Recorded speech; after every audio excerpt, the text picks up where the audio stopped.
tanpa sadar ini materi-materi ini cukup ruwet, cukup ya bukan bukan ruwetnya materi ya, tapi sulit dan saya harus akui bahwa materi ini pun ketika saya kuliah dulu saya tidak dapat. Saya hanya dapat materi ini ketika saya rajin baca buku secara otodidak. Jadi ini materi ya mungkin teman-teman yang sedang kuliah ya kayak Pak Anton atau Pak Imer yang pengalaman di sini ada Klie, kemudian Pak David juga ya yang sudah biasa di ruang kuliah. Eh, Setahu saya materi ini tidak terjangkau di ruang kuliah.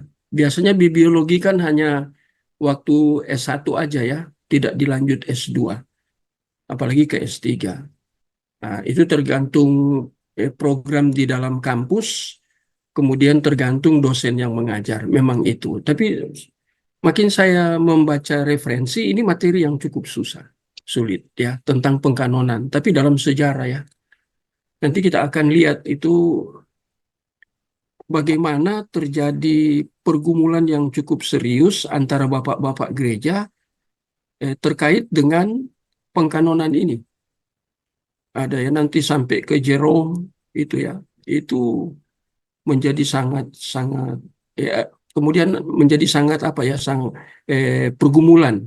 Mereka ada pertentangan ya di antara mereka. Dan kita akan lihat tuh peran Eusebius itu. Itu luar biasa itu tentang pengkanonan di dalam sejarah. Kemudian siapa yang meneruskan itu ya. Karena ada perbedaan itu di dalam saya baru ketemu di dalam juga apa gereja timur itu juga menjadi pergumulan yang cukup serius. Ada dua negara di mana ada gereja ortodoks atau dari timur itu mereka tidak sama dengan gereja timur pada umumnya di dalam pengkanonan itu. Eh, Mereka punya standar sendiri ya. Jadi di situ ada skisma di situ ya, perpecahan. Khusus dalam pemahaman tentang kanon. Ya, saya siapkan bahan materi-materi itu. Saya buka dulu ya. Oke.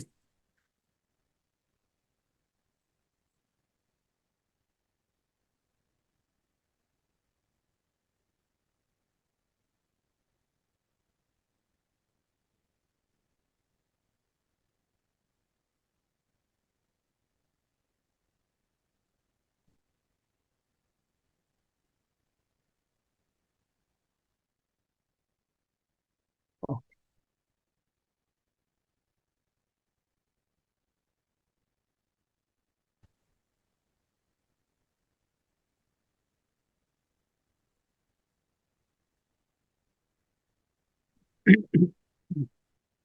ini kelanjutan.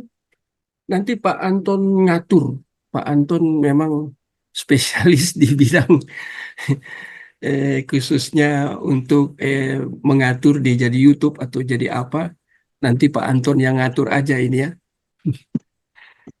Kadang saya berpikir dimasukkan poin tertentu yang sangat penting, dipilih, kemudian itu mungkin dimasukkan ke apa ya, TikTok atau apa nanti Pak Anton, kalau Pak Anton bisa berkreasi di situ, saya persilakan. Memang saya nggak bisa dibantu oleh istri dan anak karena mereka istri saya berangkat pagi sekali.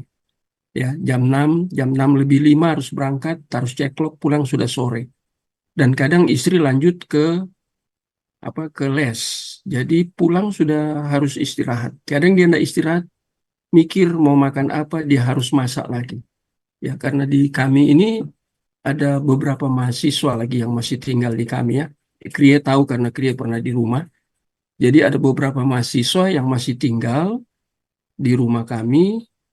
Mereka juga bantu istri untuk masak, tapi lebih banyak istri yang ngatur.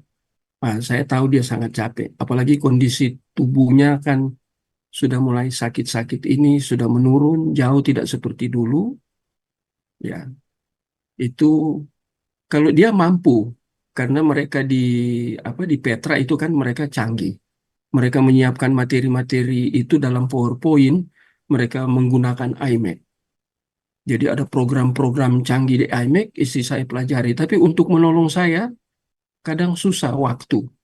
Kalau khotbah saya minta tolong untuk khotbah saya buat di PowerPoint kan itu istri saya yang ngatur. Eh, Laptop saya nggak mampu untuk adopsi yang seperti program yang di iMac. Yang khotbah saya kemarin di GBI, istri saya yang buat, jadi bagus sekali ya. Ada modifikasi-modifikasi karena memang ya Pak Anton lebih tahu atau bapak-bapak lah dunianya di dalam informatika itu ya. Jadi anak saya juga kerja ya pagi berangkat tapi nggak pagi karena dia pulang malam. Nah, anak cewek saya ini pulangnya jam 8 memang setengah 9. Dari jam 10 dia berangkat. Dan dia pikir di kantor juga cukup berat, kepercayaannya cukup cukup cukup berat kepercayaannya ke anak saya ya. Sekarang dia hampir tiap hari pegang uang minimal 20 juta tiap hari. Saya harus dampingi dia pergi ambil uang karena uangnya cair tiap jam 10 di atas jam 10. Ada berapa bank? Ada 2 bank untuk sementara. Jadi kemarin pegang sekitar 50-60 juta. Itu hampir tiap hari. Karena dipercayakan oleh orang asing ya, orang dari Korea Selatan. Ya. Karena dia ada di perusahaan itu, dia di bidang keuangan tapi juga di bidang hukum. Semua pajak dia yang atur. Nah, kemudian berhubungan dengan konsultan hukum, dia capek. Saya mau minta bantu kadang, ya ini anak cewek ya, nggak seperti kita laki yang secara fisik lebih bagus. Jadi dapat kepercayaan-kepercayaan baru, jadi kerjanya bukan hanya sampai jam setengah 8 atau jam 8 malam, dari jam 11 atau setengah 2 atau jam 12 dia mulai kerja. Nah, tapi lanjut dengan untuk pencairan-pencairan, buat laporan-laporan itu capek. Sehingga saya kadang nggak mau ganggu. Sehingga minta maaf ke Pak Anton, ya kalau saya ganggu atau teman-teman lain berhubungan dengan materi-materi yang seperti ini. Kadang saya dari hati saya rasa gimana gitu ya, kenapa saya nggak bisa atasi sendiri. Saya cukup jadul untuk kalau teknologi itu ya. Aduh, sorry sekali Pak Anton. Ya, sudah Pak.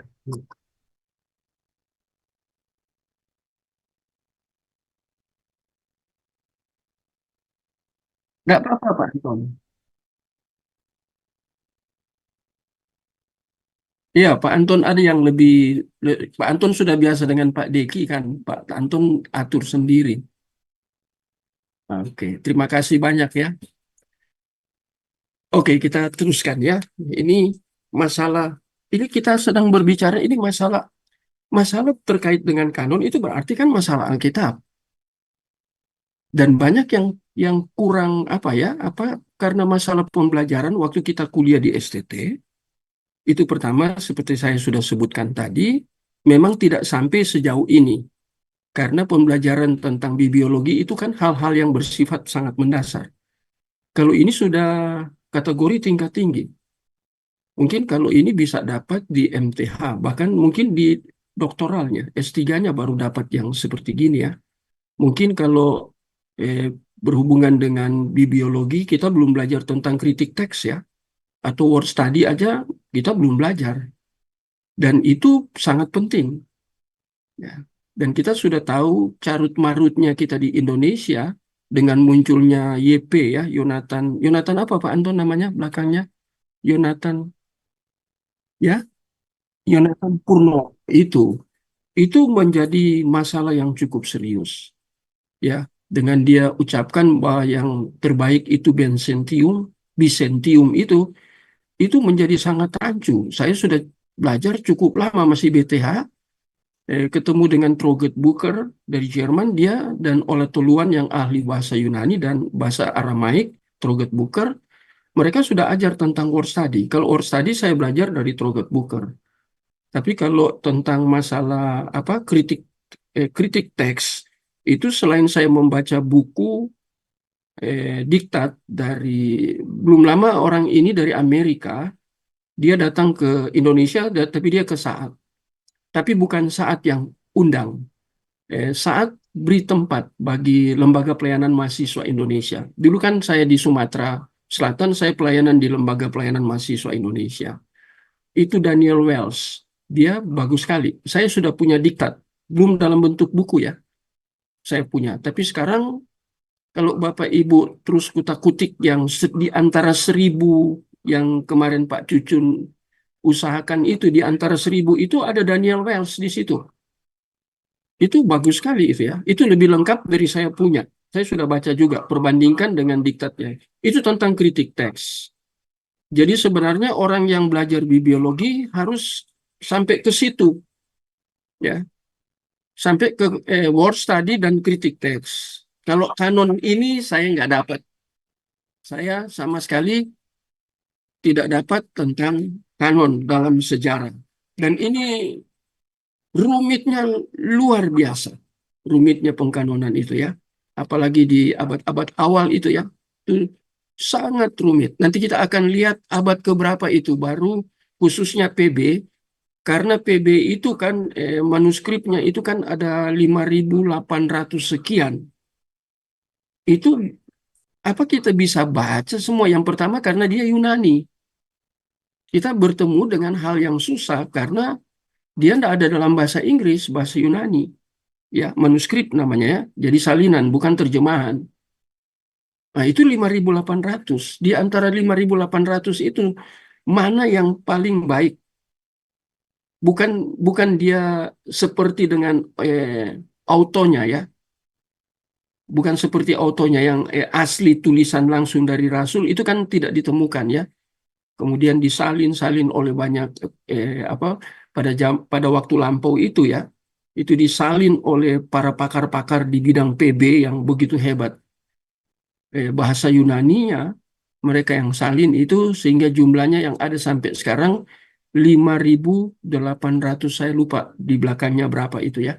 Tapi itu ya, Yonatan Purnomo hanya pakai Byzantium aja dia sudah bangga-bangga sekali. Padahal wah, lantas dia mau tinggalkan yang lain. Byzantium juga punya kelemahan cukup banyak. Kalau Bapak Ibu baca cukup banyak. Ada kok, saya sudah punya itu. Ya, saya minta ke yang kirim-kirim PDF itu untuk berikan dan dia berikan mungkin ada 3 atau sampai 5 lah buku dalam bentuk PDF yang tentang itu. Karena waktu lagi hangat saya minta referensinya. Nah, jadi saya di awal ini mau menunjukkan bahwa ini materi ini tidak mudah. Saya juga kaget kenapa sih saya pilih materi ini. Kalau saya pilih materi seperti ini, saya sendiri mencari kesulitan. Tapi masalahnya saya punya referensi, bukunya saya punya, sehingga nggak sulit kan sudah ada di buku. Ya, tinggal mungkin kita ada pengembangan-pengembangan improvisasi, tapi esensinya tidak boleh hilang. Bahaya ini karena ini di sejarah ya. Kita nggak bisa ubah sejarah. Sejarah itu dan apalagi ini bukan sejarah yang sifatnya general, tapi ini sejarah yang sifatnya eh, punya landasan biblikal atau teologis yang kuat. Kita nggak bisa ubah itu. Itu history ya. Jadi his and story itu ya. Saya sering gunakan kata itu ya. Karena banyak orang yang tidak mengerti perbedaan antara history dan story nggak mengerti. Saya punya buku itu ya dari seorang penulis dari Indonesia tapi dia lulusan luar negeri. Ya, secara fisik saya punya bukunya. Bukunya tidak tebal, hanya ya enggak begitu tipis juga ya. Tapi dari buku itu sudah terwakili bahwa memang di gereja banyak orang memberikan argumentasi tapi tidak paham apa perbedaan story dan history. Di Andre Hofker aja dan Gary Scott Smith itu sudah ada itu tentang masalah ini, tentang story dan history dia sudah tulis. Kemudian William Van Gemeren, saya sudah baca bukunya, juga membicarakan tentang histori khusus PL terkait dengan sejarah Israel itu. Sejarah Israel bukan masalah story yang dimengerti secara general, secara umum. Kalau kita bicara sejarah, semua orang tahu. Tidak perlu dia beragama apapun. Di level level pendidikan apapun, kalau bilang sejarah pasti tahu. Anak SD pun sudah belajar sejarah kok. Tapi kalau sudah bicara histori, itu sesuatu yang sangat lain. Karena ada hisnya, ada Allah di balik sejarah itu. Termasuk di dalam pengkanonan ini. saya membaca itu kemudian membuat materi ini dalam bentuk PDF ini, saya makin mengerti bahwa mau tulis pemahaman tentang kanon aja itu Tuhan seperti tampi antara Bapak Gereja satu dengan Bapak Gereja yang lain. Ya, nggak ada yang sempurna. Nanti kita akan lihat itu ya. Termasuk sampai di Martin Luther itu. Itu Martin Luther bagaimana dengan masalah pengkanonan itu. Agustinus ya. Seperti kemarin Pak Romo Daniel Biantoro katakan bahwa khususnya orang Reform harus mengerti historisnya. Karena orang Reform mengambil dari Luther, ambil dari Agustinus, Calvin dari Agustinus, ya, termasuk masalah pengkanonan. Tapi ada sedikit alpa dari Luther. Nanti kita lihat itu alpanya di mana. Kalau John Calvin nggak ada. Nah itu ada, bukunya ada. Saya punya buku itu. Ya, itu buku cukup tebal ya. Nah, jadi ini memberikan gambaran bahwa memang pembelajaran kita ini tidak mudah untuk ditangkap. Ya, apalagi kita hanya menggunakan terjemahan ya. Ya, jadi standar kanon pun itu beragam standarnya. Nah, saya mulai dari sini aja ya. Karena kemarin sudah diberikan, tapi kita sempat libur satu kali ya, sempat libur ya. Karena banyak mahasiswa yang ikut justru dari STT Rai Batam, ada yang ikut di ministry ini, dan mereka sangat butuh waktu untuk fokus persiapan menulis skripsi, ya. Itu saya tahu tidak mudah, sehingga kita liburkan supaya konsentrasi untuk menulis, ya. Saya lihat di atas sedikit. Nah, ini ya tentang masalah ini. Nah, ini banyak perselisihan. Nah, bagian dari kitab suci ini sulit untuk dipahami bagian-bagiannya ya. Nah, di atas ini ya, ini penting ya. Tidak seperti ucapan di dunia Yunani dan dokumen rahasia dari agama-agama misteri. Ya, agama-agama misteri kira-kira Bapak Ibu tangkap? Mau bedakan kekristenan terkait dengan pengkanonan dengan agama-agama misteri. Apa maksudnya agama-agama misteri di sini? Misteri ini terkait dengan metafisika. Dan sepanjang saya belajar sampai setua ini baca referensi, agama-agama yang nyangkut dengan masalah pewahyuan itu di dunia hanya ada 3 agama. Kalau bicara agama ya. Dan akarnya hanya satu sebenarnya. Satu, kalau kita mulai dari perjanjian lama bicara tentang agama, walaupun dulu itu tidak disebut agama, tapi kan masalah kepercayaan, kepercayaan kepada Allah atau kepercayaan kepada Tuhan. Itu kan akarnya sudah dari PL, perjanjian lama, ya. Jadi dan itu akarnya di perjanjian lama itu ada di orang Israel. Kemudian dia terus bergulir di dalam proses itu, akhirnya sampai di PB yang kita kenal, yaitu yang disebut dengan Yudaisme. Nah, Yudaisme itu jauh di PL, kalau saya mundur lagi, itu kan Israel pecah dua. Ya. Dan kemudian 10 di atas, di Samaria, 2 yang di bawah. Ya, yaitu yang 2 suku, itu kemudian secara agama disebut agama Yudaisme. Dan mereka memegang khususnya Taurat. Ya. Nah, jadi itu. Kemudian berakar di situ baru munculnya agama Wahyu ketika Yesus berinkarnasi. Nah, jadi PL sudah ada, tapi bayang-bayangnya atau eh, tesisnya sudah ada, kemudian antitesisnya Yesus datang menyempurnakan apa yang ditulis di dalam perjanjian lama. Itu Yesus datang. Nah, Yesus mendirikan komunitas yang baru yang disebut dengan gereja. Nah, itu kadang kita nggak ngerti itu ya. Tapi itu dalam sejarah Alkitab loh. Bukan sejarah di dalam sejarah gereja setelah Yesus naik ke sorga, Roh Kudus turun, zaman para rasul, Bapak gereja. Bukan. Terjadi di zaman Yesus. Dia mendirikan komunitas baru. Dan komunitas baru itu dari yang dia pilih. Dan kemudian itu disebut eklesia. Nanti eksekusinya kita tahu di dalam sejarah Alkitab itu hari Pentakosta. Nah, itu kan agama Yahudi. Akarnya di situ, ya. Baru kemudian disebut Kristen.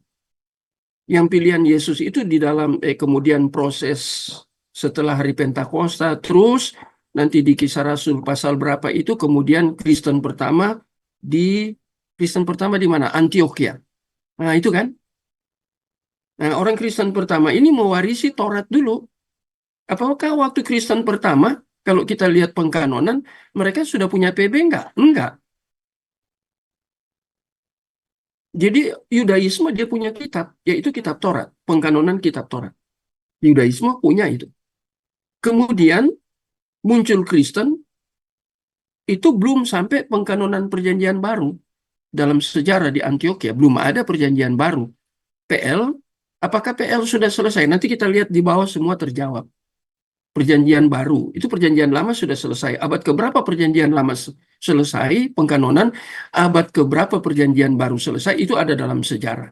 Nanti di zaman Eusebius ya, kita akan sampai ke situ. Malah saya tarik jauh sampai ke reform.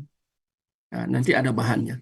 Tapi saya memberikan deskriptif tentang yang dimaksud dengan dokumen rahasia ini itu berhubungan dengan agama-agama yang disebut misteri. Karena terkait dengan pewahyuan yang kemudian dikanonkan. Jadi sudah ada dua ya, yaitu tadi Yudaisme, sekarang Kristen. Atau disebut dengan gereja dulu. Gereja dulu, baru kemudian gereja itu kemudian disebut kemudian Kristen dalam sejarah. Tadinya belum gereja, hari Pentakosta kan belum disebut gereja itu.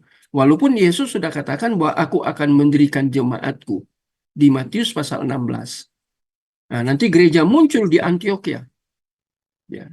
Jadi itu satu proses ya. Ya, dan gereja itu menerima pengkanonan yang ada di perjanjian lama. Tapi itu menjadi perdebatan juga di dalam gereja. Oleh para bapak gereja nanti kita lihat. Nah, kemudian baru setelah pengkanonan selesai, abad keberapa nanti kita lihat khusus PB, kemudian gereja terima. Tapi itu terjadi carut-marut juga di situ. Sehingga gereja juga terpecah tentang masalah pengkanonan. Khususnya terkait dengan berapa jumlah yang dikanonkan. Itu juga menjadi pergumulan tersendiri di dalam gereja. Bagaimana dengan Katolik? Bagaimana dengan kita? Nanti saya tunjukkan bukti ya lewat referensi bahwa gereja timur mereka terbuka terhadap 70, bukan 66. Ada tulisan itu saya buat di bawah. Ya, di bagian bawah. 70 mereka bukan 66. Ya.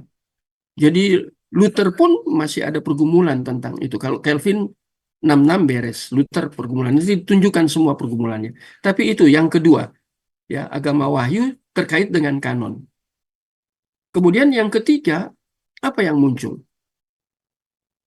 Agama misteri yang ketiga terkait dengan wahyu. Islam. Islam atau Muslim. Mereka mereka yakin bahwa agama mereka itu agama berdasarkan wahyu. Entah prosesnya penerima wahyu itu bagaimana, khususnya Muhammad, tapi mereka tetap akui bahwa mereka agama wahyu. Ya. Kita bisa berdebat dengan mereka atau berapologet dengan mereka tentang bagaimana mereka kanonkan tentang Al-Quran. Tapi kita lihat di dalam kenyataan, banyak kemiripan dengan perjanjian lama. Isi dari kitab mereka sampai ke yang Isa itu, dan mereka sama-samakan dengan Yesus. Itu kan, itu sampai ke situ. Kemudian kalau sudah rasul-rasul yang Yesus pilih itu kan sudah hilang. Mereka batasnya sampai di Isa. Ada kemiripan-kemiripan. Ini yang disebut agama wahyu. Ya. Dan wahyu itu semua dikanonkan. Ya, termasuk yang dari mereka itu. Khusus orang Muslim. Nah, itu yang dimaksud dengan agama misteri. Nah, lihat dampaknya ya. Mereka memegang wahyu, agama-agama misteri yang bersaing dengan gereja mula-mula. Tadi saya sudah beri gambaran ya. Bersaing dengan gereja mula-mula. Wahyu mereka bersaing. Kalau gereja mula-mula ini, apakah yang jadi pertanyaan di gereja mula-mula? Apakah seperti saya katakan tadi, pengkanonan PB sudah selesai? Belum. Mereka mereka percaya kanon perjanjian lama, ya, Taurat. Gereja mula-mula percaya, apalagi di antara para rasul. Jangan rasul, Yesus aja sering mengutip dari perjanjian lama kan? Paulus mengutip, Petrus mengutip, Yakobus mengutip. Kemudian Yohanes juga mengutip dari perjanjian lama. Artinya itu dalam pengertian secara sederhana itu sudah tuntas. Yesus kutip, beberapa rasul penulis-penulis Alkitab kutip PL karena sudah tuntas. Tapi apakah PB sudah muncul? Enggak. Yang jadi pergumulan besar kan di perjanjian barunya, di dalam pengkanonan. Kalau di perjanjian lama jadi pergumulan terbesar karena ada RK, ya, Roma Katolik, karena berbeda sekali, ya. Nah, kalau di dalam Ortodoks Timur ini ada juga mereka terjadi pergumulan di dalam kalangan mereka sendiri, ya. Nanti itu dibuktikan semua. Tapi ini bersaing tentang masalah kanon ini bersaing. Bersaing tujuannya ini untuk mendapatkan pengikut. Nah, coba kita teruskan ya. Kitab Suci Ibrani, artinya PL ya, telah lama tersedia di sinagog-sinagog. Ini kan maksudnya ketika Yesus masuk ke sinagog, dia sering membaca PL. Karena PB zaman dia belum ada. Ya, kadang orang tidak sampaikan ini, tidak tersampaikan ini.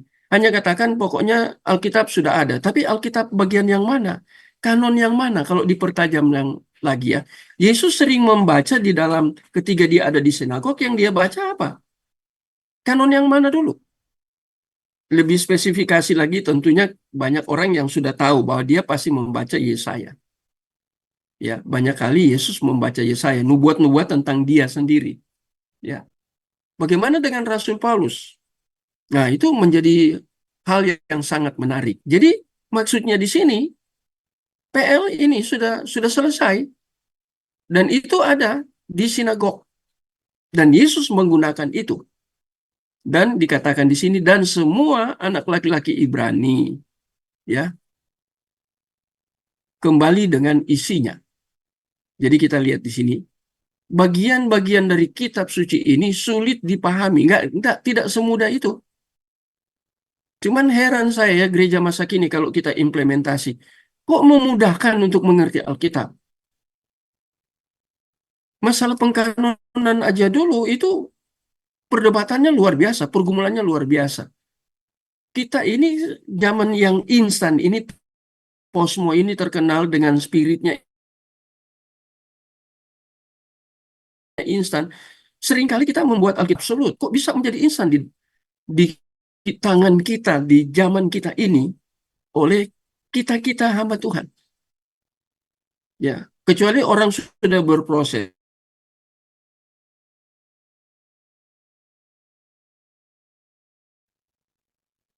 Nah, kita baru sampai sini ya. Ini saya harus jelaskan Bapak Ibu. Kalau saya hanya baca atau menyampaikan mudah aja, tapi saya tidak mau seperti itu. Ini kan kutipan berdasarkan referensi. Jadi kalau saya tidak jelaskan, ini sangat berbahaya. Ya, kalau kita sudah biasa baca referensi, kita harus menjelaskan istri dari referensi itu. Ya, lebih bagus lagi kalau yang kita jelaskan itu punya dasar yang konkret, ya, yang valid dari Alkitab, gitu ya. Nah, ini saya jelaskan ini ya. Jadi kita lihat di sini ya. Jadi bagian-bagian dari kitab suci ini sulit dipahami. Ya, itu kita coba lihat siapa yang tulis itu ya. Petrus ya. Ada hal-hal yang sulit untuk dipahami ya. Bapak Ibu ingat enggak? Yang seingat saya itu di Petrus. 2 Petrus kah? Ada bagian-bagian yang sulit untuk dipahami. Ada yang tahu ayat firman Tuhannya di mana? Dan siapakah yang penulis maksud tentang bagian ada hal-hal yang sulit untuk dipahami?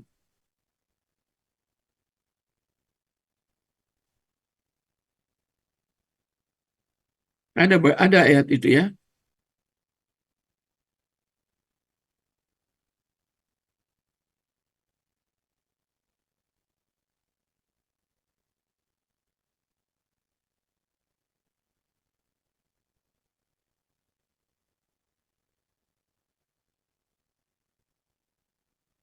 Sudah ketemu? Ada Pak, ada Pak. Ada itu. 2 Ya Petrus Pak. 3 ayat 16. Iya betul Pak. Betul ya? Iya betul Pak. Tolong bacakan. Baik Pak. 2 Petrus 3 ayat 16.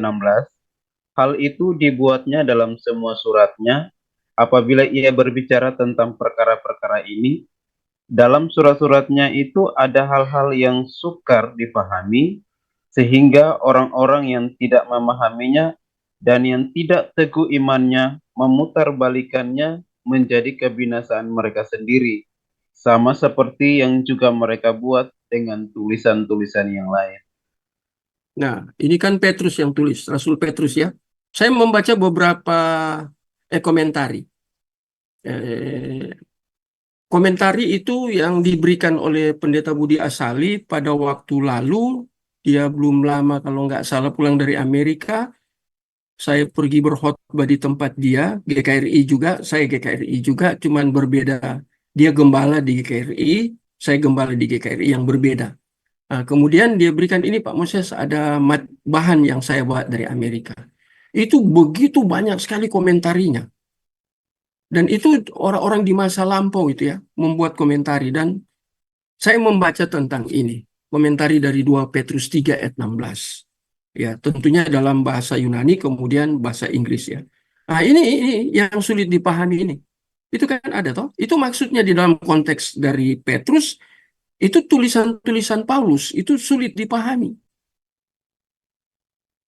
Sehingga jadi perdebatan. Bahkan dikatakan ada yang memutarbalikan. Artinya kebenaran yang Paulus tulis, doktrin-doktrin di mana kita membangun teologi berdasarkan doktrin-doktrin yang Paulus tulis, itu kemudian ditafsirkan menjadi menyimpang. Nah, itu maksudnya. Jadi, ada bagian-bagian ya dari kitab suci yang sulit dipahami. Nah, kalau masih menulis ini bagian-bagian dari kitab suci yang sulit dipahami, saya memang mengambil dari 2 Petrus 3 tadi ayat 16. Ya, ayat 16 ya tadi. Kalau di PL itu bagian-bagian yang sulit dipahami di dalam PL, kira-kira Bapak Ibu tahu bagian yang sulit dipahami?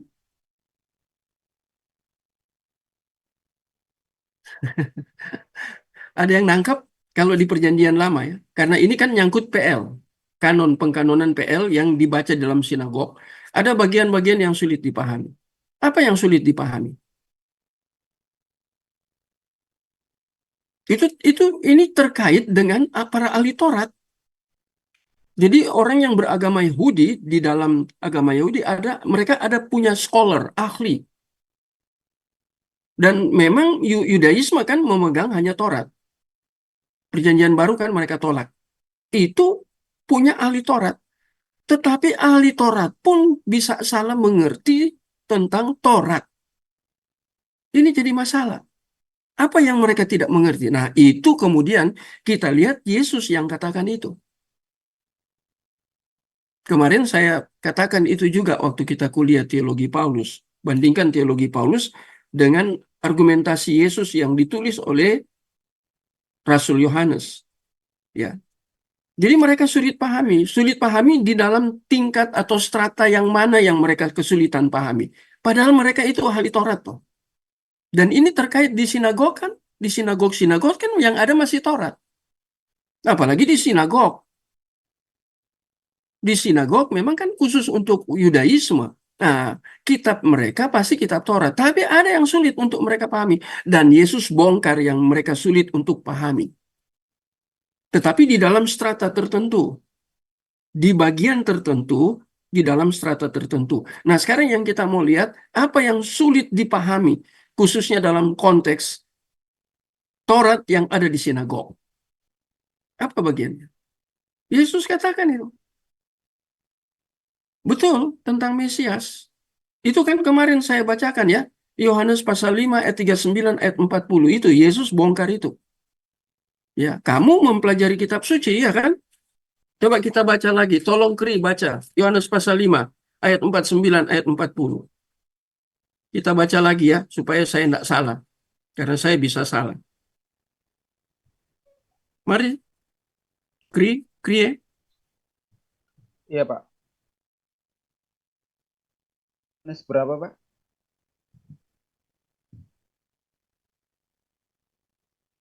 Oke, Pak Antoni.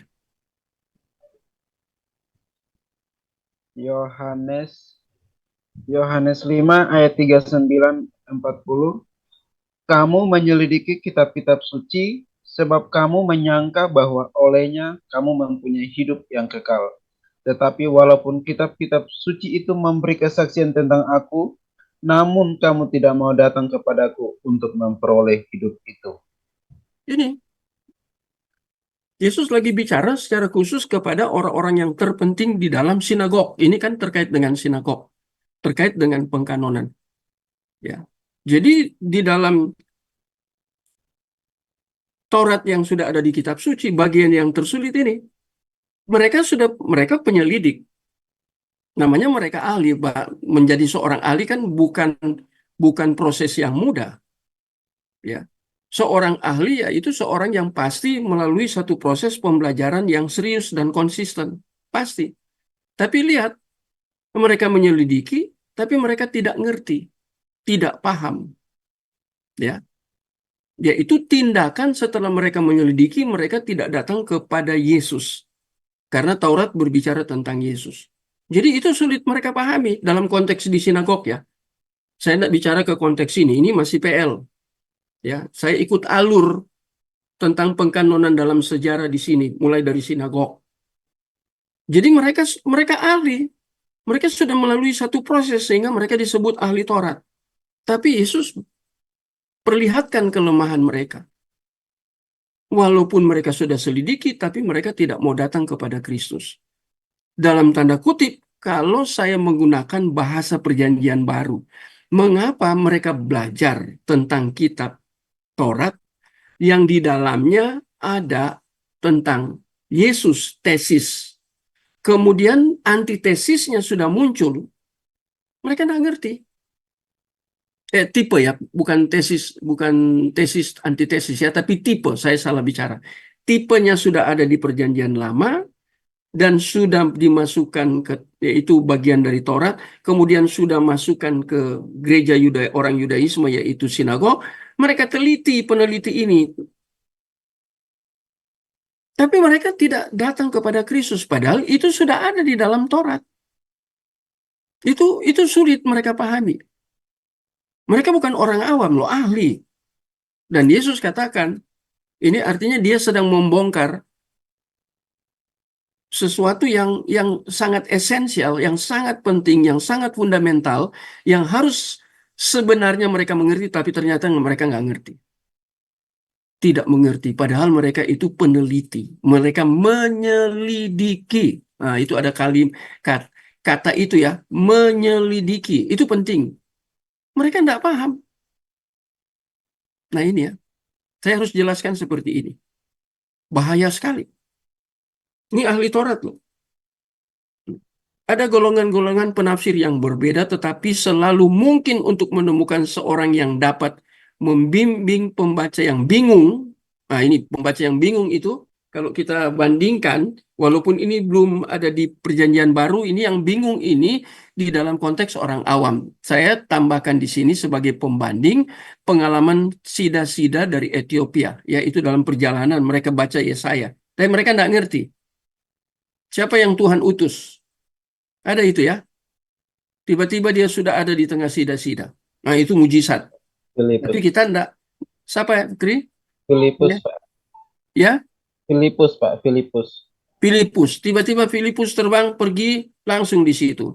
Itu fenomena yang sifatnya personal dan fenomena yang sifatnya eksklusif. Nggak mungkin terjadi pada kita ya.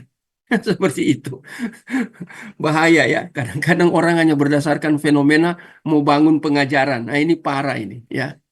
Ini nggak belajar teologi yang beres ya. Pengalaman mau jadikan pengajaran. Padahal pengalaman itu bersifat personal ya. Sangat personal ya. Nah ini ya. Ada ini ya. Ada golongan-golongan penafsir yang berbeda, tetapi selalu mungkin untuk menemukan seseorang yang dapat membimbing pembaca. Pembaca yang bingung ini orang-orang yang tidak belajar, tidak seperti ahli Taurat. Ahli Taurat aja bingung, ya. Nah, ini pengalaman dengan sida-sida, ya. Jadi untuk membimbing orang, ini tujuan yang berikutnya ini ya, ini ya, ini penafsir. Jadi kan Alkitab artinya harus diinterpretasi. PL itu harus diinterpretasi. Ada nubuat situ kok. Itu yang tidak mudah. Ada tipe kok di situ. Ya. Ada bahasa-bahasa simbolik di dalam Alkitab, di dalam Perjanjian Lama begitu banyak. Ya. Ada simbol itu dikenakan kepada nama orang, nama pribadi orang tertentu ya, yang menggambarkan sesuatu yang nanti akan datang itu digenapi di dalam Perjanjian Baru. Ya. Nah, ada simbol-simbol itu kan harus diinterpretasi. Tapi lihat ada interpretasi yang berbeda, golongan penafsir yang berbeda-beda. Bapak Ibu bisa jelaskan golongan penafsir yang berbeda-beda yang ada sesamaan dengan Tuhan Yesus sebelum ada perjanjian baru? Siapa yang bisa jelaskan? Bapak Ibu punya buku tentang masa intertestamental? Saya punya 3 jilid. Ditulis oleh orang dari Saat, Seminari Alkitab Asia Tenggara. Ya, dia dosen, mungkin dia sudah usia berapa ya, Pak Tong aja sudah 80 lebih, 84. Dia mungkin sudah di atas, mungkin ya mau 90. Ya, sudah sangat, dia sudah emeritus, tapi bukunya saya temukan, ada di saya. Atau dia ya lebih tua sedikit dari Pak Tong. Kalau nggak salah sekarang dia ada di China, jadi dosen di China. Setelah dia emeritus di Saat. 3 bukunya ada di saya. 3 seri ya. Itu dia menuliskan tentang masa intertestamen di antara. Tapi sebelum buku itu menuliskan sebelum masa intertestamen, dia mundur jauh ke zamannya Esra. Itu sangat menarik ya. Kalau kita belajar tentang bibliologi khusus masuk ke PL, zamannya Esra. Esra itu kan disebut ahli kitab. Ahli kitab apa? Kitab pada zaman dia. Sudah ada semua kitab Nabi? Belum. Kitab Nabi belum ada. Hanya ada kitab Musa. Disebut di situ Taurat kan? Taurat. Esra pergi kembali ke Yerusalem setelah pasca pembuangan, kemudian dia balik bersama dengan Nehemia itu ya. Ada beberapa nabi yang balik ke Yerusalem ya setelah pembuangan di Babilonia. Nah, Esra itu dibilang ahli ahli Taurat di situ. Apakah zaman Esra itu Tauratnya sudah lengkap? Atau masih maksudnya Taurat tetapi bagian tertentu seperti 5 kitab Pentateuk? Kemarin saya bandingkan karena saya dengar dan saya sudah membaca buku itu, saya dengar dari seorang pengkhotbah di GRI. Kemarin saya hari Minggu ke GRI. Itu dia bagus, dia sudah selesai MTA. Lagi sekarang mungkin ambil sementara kuliah doktoralnya. Itu dia masih vikaris ya, Valen. Masih muda ya. Masih 30 berapa, 38, 3 atau 40 lah. Nah, dia bicara tentang orang Samaria itu mereka percaya kepada Alkitab. Jangan salah. Tapi bagian mana dari Alkitab yang orang Samaria percaya? Nah, saya bandingkan dengan Esra ini. Ya. Dia ambil karena kemarin dia khotbah dari Yohanes pasal 5. Yesus berinisiatif menjumpai perempuan Samaria itu. Baru bicara tentang tentang ibadah kan. Itu dalam bahasa asli Yunani kata ibadah yang muncul di sini kan proskuneo. Dari kata worship ya bahasa Inggrisnya itu Yunaninya proskuneo. Dan Yesus bicarakan tentang ibadah. Perempuan itu katakan kami beribadah di Gerisim, di Gunung Gerisim. Wah, itu dijelaskan habis itu sama Pak Valen itu, Vikaris Valen itu. Dia memang orang yang kutu buku, ya Valen. Pinter dia. Dia jelaskan semua.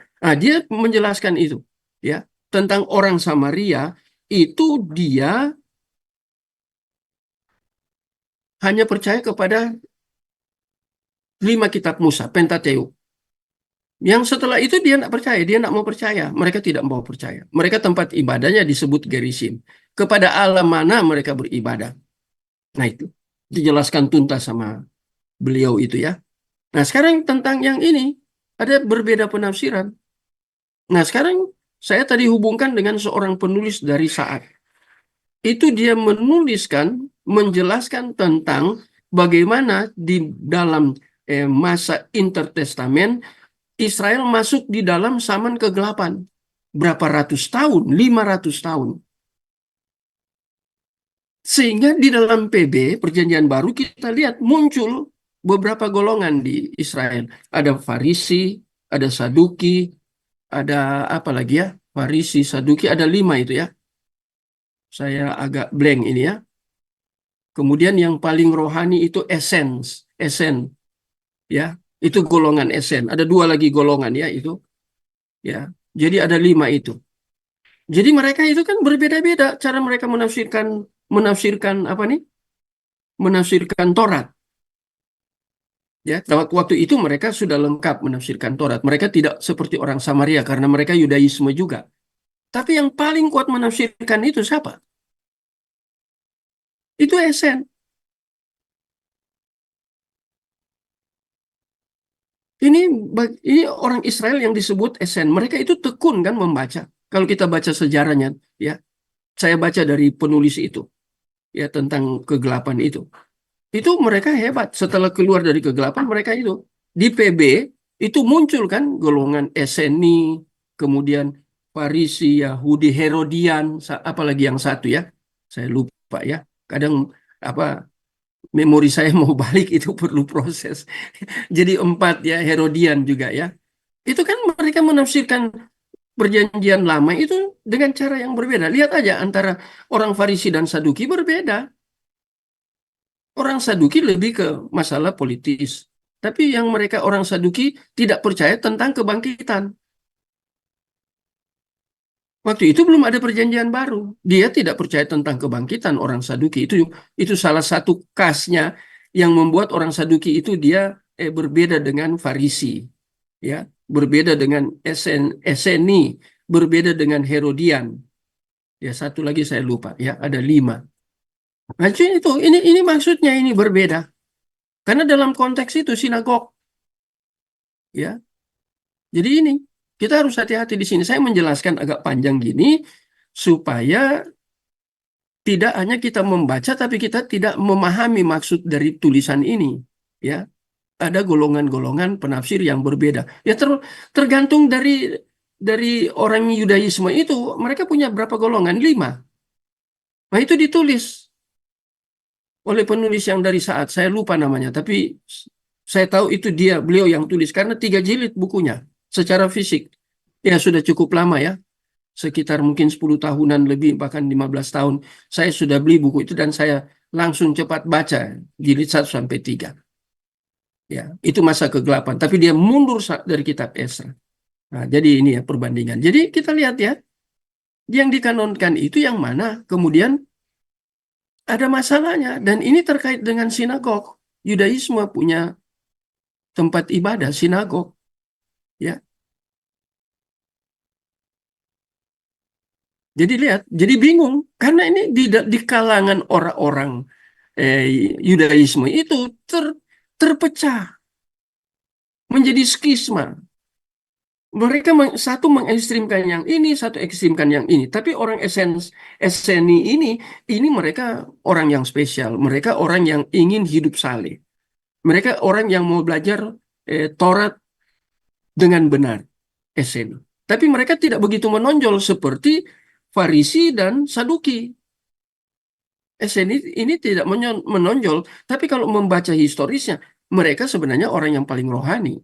Ya, bisa kita baca itu ya. Ada bukunya, ada referensinya yang mendukung apa yang saya katakannya. Dan saya justru dapat pengetahuan yang saya tahu ini dan saya ungkapkan ini justru karena saya baca referensi. Ya, jadi kita lihat bingung. Zaman sekarang juga kita kan bukan hanya mereka yang bingung, kita juga bingung. Gereja ini bingung zaman sekarang. Apalagi muncul dengan hamba-hamba Tuhan yang pola cara mereka menafsirkan seperti itu kan. Kita sudah tahu ya. Muncul Kristen progresif, muncul di Indonesia itu begitu cepat dia apa ya, booming ya. Itu seperti Kristen progresif, muncul tentang oneness. Ya, apalagi itu tentang nama Allah yang diekstrimkan, gerakan Yahweh itu Yahweisme itu ya. Nah, itu kan muncul begitu banyak kita di Indonesia. Kalau kita bicara tentang yang heresi-heresi seperti Saksi Yehova dan yang lain-lain, nah itu kan sudah lampau ya. Tapi ini yang di Indonesia baru masuk. Nanti besok-besok masuk lagi nih. Saya sudah ketemu yang saya katakan satu ibu ya, ketika saya pimpin persekutuan doa. Dia dari Christian Science. Saya tanya ke dia, pemahaman ibu tentang Alkitab, kita sharing. Dia bilang, saya dari Amerika. Pernah tinggal di Amerika dan ikut PD yang saya sering diundang di situ dan saya diskusi sama dia. Nah, ini zaman sekarang ya kita perbandingkan. Jadi kita lihat ya. Jadi bimbingan yang diberikan mungkin tidak sangat baik. Artinya kan tidak lengkap. Dan ada banyak perselisihan tentang arti. Ya, tetap yang sesungguhnya. Ya. Tetapi kitab-kitab itu sendiri terbuka bagi semua orang. Jadi pembaca ya, apalagi kalau di sinagog, ya orang Yahudi pasti di situ ya. Para guru individual dapat mengusulkan penafsiran mereka sendiri-sendiri pada kitab-kitab itu. Kitab-kitab itu ya, konteksnya sinagog berarti ini kanun perjanjian lama. Ya. Nah, kemudian ini kita berkembang. Baik Yesus maupun Paulus menunjukkan hal ini melalui pelayanan mereka di sinagog-sinagog. Dulu kan sinagog. Kalau kita lihat ya, sinagog ada. Tapi setelah Kristen muncul, sebelum Kristen muncul juga itu setelah Kristen muncul ya dalam sejarah itu disebut gereja apa itu? Home church. Karena terjadi penekanan pada waktu abad-abad awal itu tentang kekristenan. Kan mengalami tekanan sehingga itu yang muncul istilah diaspora. Mereka pergi kemana-mana, ke kota mana-mana. Karena mereka mengalami tekanan. Tapi orang Israel ini punya ciri khas. Apalagi setelah mereka jadi Kristen. Kemanapun mereka pergi, mereka dirikan gereja. Kemanapun mereka pergi, mereka pasti dirikan gereja. Buktinya, karena saya orang Surabaya, ya, tapi sudah hilang ya. Di Surabaya ini ada sinagog. Dekat rumah saya kok, nggak jauh di Delta Plaza ini. Ya, saya jalan ke situ ya 15 menit, jalan kaki ya. Apalagi saya naik sepeda motor. Mungkin nggak sampai 5 menit. Sampai itu di tempat sinagognya. Dulu saya waktu masih kuliah di Batu, kadang saya balik ke Surabaya. Kalau saya mau belajar bahasa Ibrani, saya pergi ke situ. Karena sinagognya masih ada. Saya pergi di situ, nggak ada bahasa Inggris di situ. Masuk di situ semua Ibrani.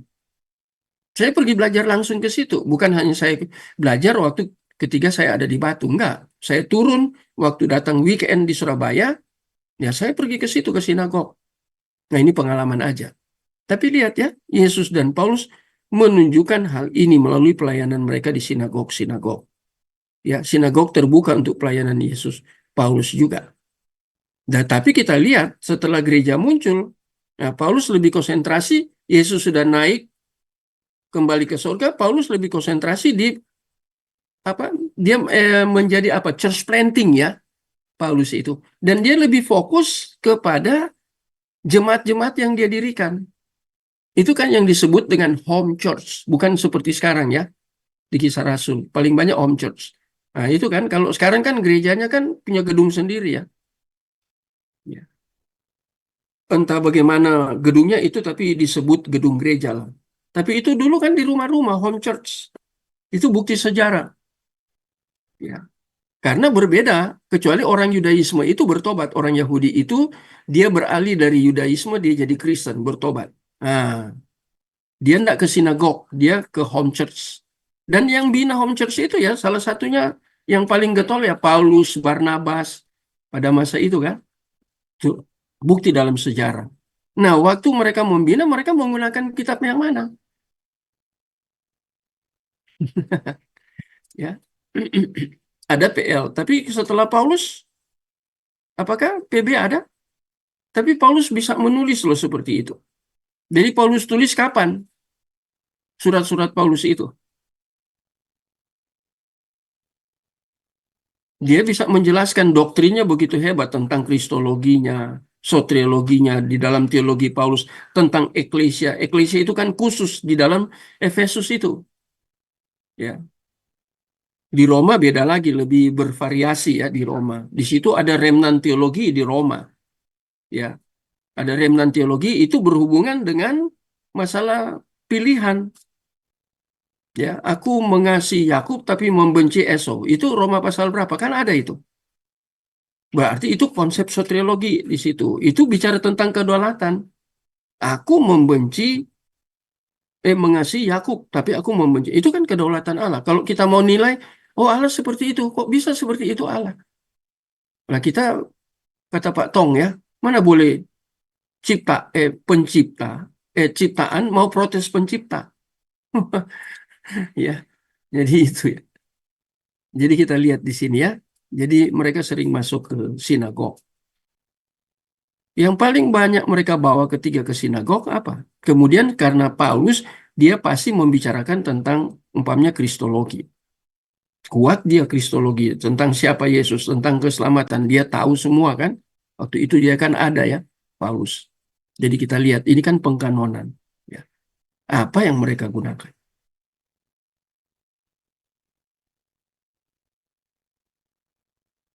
Banyak dari pendengar mereka keberatan dengan apa yang harus mereka katakan dan berusaha mengusir mereka. Ini yang tadi itu, para penafsir.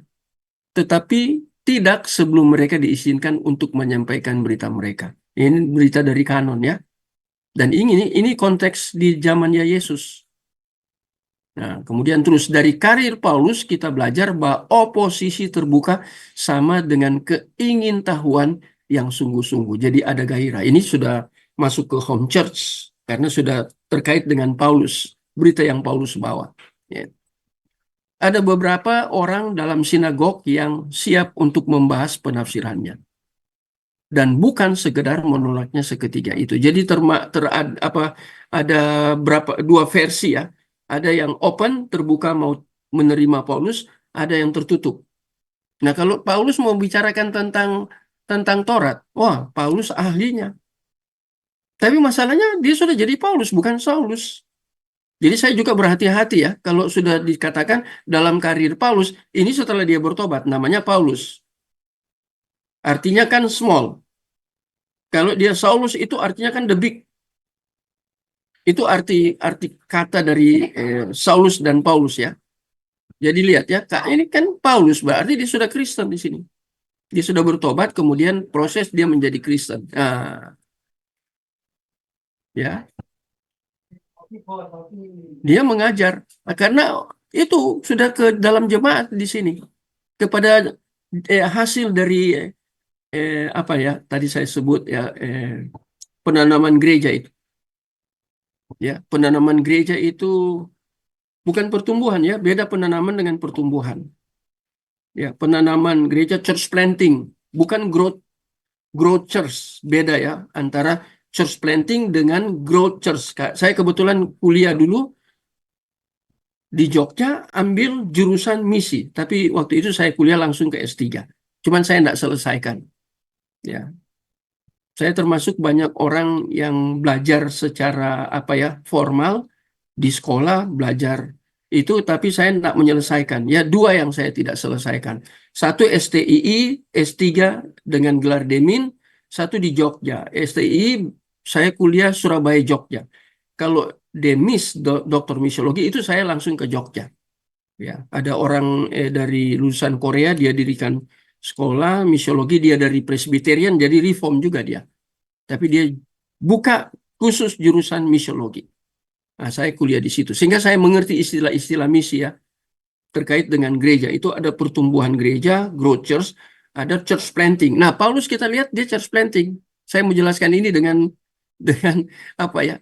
Dengan hasil studi itu baru saya mengerti. Oh, karir Paulus. Paulus mengajarkan di mana? bukan hanya di sinagog, tetapi dia lebih fokus ke gereja-gereja yang disebut gereja rumah. Hasil dia mendirikan itu, church planting itu dibina sama dia, atau istilahnya, istilah Alkitabnya pada PB itu dia memuridkan atau memuridkan. Nah, karena keingintahuan mereka, ya. Ada beberapa orang dalam sinagog yang siap untuk membahas penafsirannya dan bukan sekedar menolak. Nah, keterbukaan yang relatif terhadap opini-opini yang berbeda dibawa dari sinagog ke dalam gereja mula-mula. Nah, lihat mulai ada perpindahan ya. Ya. Meskipun itu bukan tanpa masalah, pasti ada pergumulan. Para rasul sejak memiliki berita yang jelas dan menegaskan bahwa berita mereka merupakan penafsiran yang benar atas kitab suci. Nah, kitab suci yang mana para rasul yang penulis ini yang saya kutip ini katakan ini penafsiran yang benar atas kitab suci? Sekarang saya tanya, kitab suci yang mana yang sudah dikanonkan pada waktu itu? Apakah PBS sudah ada? Ini abad keberapa berkaitan dengan itu? Bagaimana Pak Anton? PL. Jadi kita harus spesifik ya mengerti, jangan kita langsung membuat generalisasi. Oh, pokoknya Alkitab. Loh, jangan dulu. Lihat samannya, lihat konteksnya ketika kita berbicara. Jadi mereka menjelaskan, dan rupanya yang menjelaskan para rasul ini tidak seperti yang tadi di atas itu ya, yang ahli Taurat itu, ya, yang mereka menyelidiki ya, itu yang Krie baca itu tadi ya, tentang Yohanes 5 ayat 394. Beda dengan ini para rasul ini. Ya, mereka ini penafsiran yang benar atas kitab suci. Jadi mereka sudah mengerti tentang tipe itu.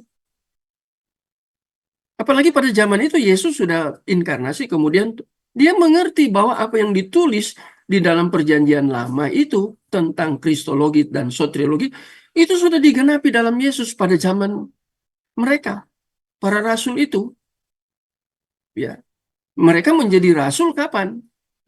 Nah, kalau saya tanya pertajam kayak gitu, ini kan disebut para rasul yang menjelaskan dengan benar kitab suci, PL. Nah, mereka menjadi rasul, prosesnya bagaimana?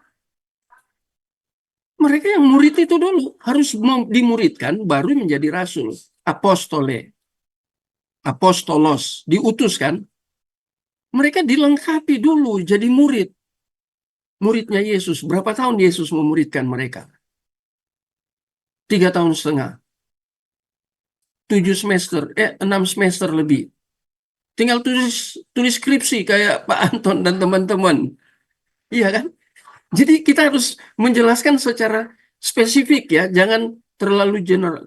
General tidak pada konteksnya. Saya mengajar berusaha Bapak Ibu untuk lihat konteksnya, Jo. Jangan jangan langsung loncat indah keluar konteks. Jangan. Bahaya. Harus lihat konteks secara spesifik. Nah, ini kan zamannya para rasul. Ini mereka sudah bisa penafsiran yang benar atas kitab suci. Ya. Mereka berbeda dengan yang tadi saya bilang ahli Taurat itu, yang menyelidiki tapi seperti ada selaput, istilah selaput ya di mata mereka. Ya. Yang menutupi sehingga walaupun mereka menyelidiki tapi mereka tidak memahami. Yesus sudah berinkarnasi, mereka konsepnya kristologi yang berbeda dengan apa yang mereka selidiki. Jadi ini kan masalah presupposisi. Kalau kita bicara pada masa sekarang, kita pakai istilah masa sekarang, saya gunakan istilah itu. Ini kan masalah presupposition atau presuposisi. Jadi mereka sudah punya konsep awal. Kalau kita baca bukunya, siapa ini ya, siapa yang tulis itu tentang presupposisi. Oh, ada di sini, Hofker. Cornelis. Tapi Hofker di sini menulis ini apa? Andre Hofker ini menulis tentang epistemologi. Saya punya data ini di buku ini ya tentang epistemologi. Tapi dia mengutip dari apa yang dikatakan oleh siapa ini tokoh satu dari Belanda, Cornelius van Til, yang menjelaskan tentang apa itu presuposisi. Ya, itu titik awal sudah ada di kepala dulu, sudah ada di pikiran dulu, baru dia coba menafsirkan yang di luar, yang tulisan di luar. Waktu dia menafsirkan, tanpa sadar, presuposisi pikirannya masuk di dalam kitab itu, di dalam yang dia mau tafsirkan, khususnya Alkitab yang sudah dikanonkan. Ini yang bahaya.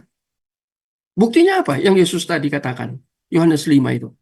Jadi mereka punya pemahaman tentang Yesus atau Kristologi itu sudah di kepala dulu. Kemudian mereka menyelidiki. Waktu mereka menyelidiki, ya mereka ketika Yesus berinkarnasi, mereka tolak Yesus. Itu Yohanes 1 ayat berapa itu? Aku datang kepada milik, tetapi mereka tidak menerima aku. Artinya kan mereka menolak. Nah, itu kan pengenalan mereka tentang Yesus itu. Ini masalah kristologi di dalam orang para ahli Taurat. Beda dengan rasul-rasul ini. Ya, mereka menafsirkan yang sebenarnya. Mereka rasul juga membaca pengkanonan PL. Tapi mereka menafsirkan berbeda. Apalagi mereka jadi rasul setelah hari Pentakosta. Kita harus bedakan ini ya. Makanya saya bilang konteks dulu. Setelah hari Pentakosta, mereka sudah mengalami Roh Kudus. Roh Kudus sudah tinggal di dalam diri mereka. Mereka sudah jadi rasul. Mereka sudah tidak jadi murid. Waktu sebelum Yesus mati, mereka murid. Yesus yang pilih kan jadi murid. Ini proses ya. Nah, kemudian Yesus mati, Yesus bangkit. Yesus kemudian melayani mereka lagi dalam berapa lama. Kemudian Yesus naik ke surga, Roh Kudus turun. Nah, mereka sudah berubah, bukan hanya murid, jadi rasul sekarang. Tugas mereka yaitu menafsirkan yang benar akan kitab suci. Beda dengan orang Farisi itu, yang ahli Taurat itu beda. Mengapa? Ini terkait dengan Roh Kudus sudah turun dari Pentakosta. Kemudian mereka diutus. Apa maksud saya? Bapak Ibu tangkap maksud saya? Enggak. Sekarang saya terkaitkan dengan Roh Kudus karena sudah rasul. Apostolos atau apostole. Sekarang mereka sudah jadi rasul. Roh Kudus sudah turun. Artinya mereka sudah memperoleh potiso, pencerahan pikiran atau illumination atau iluminasi. Nah, setelah itu makanya mereka menafsirkan dengan benar.